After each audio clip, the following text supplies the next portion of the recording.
Douglas County names a longtime employee as superintendent of the youth center as it battles capacity concerns.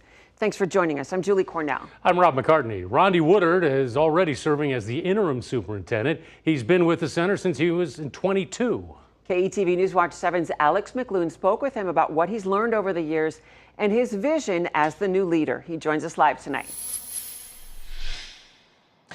Julie, Rob, the politics surrounding this unopened new youth facility in downtown Omaha would probably prevent most people from taking that job, but the new superintendent says he loves helping kids.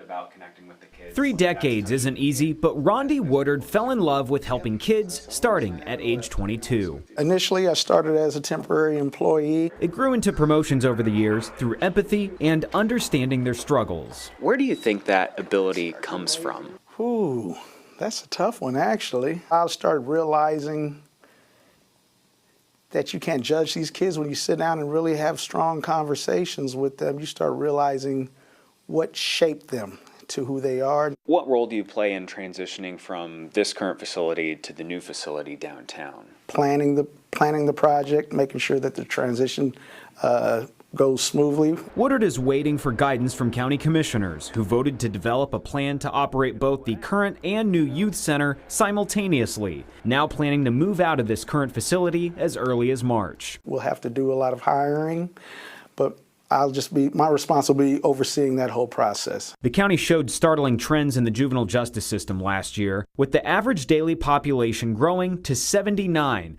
and the average length of stay increasing, along with arrests, admissions, and incarceration of minorities. How do you tackle this?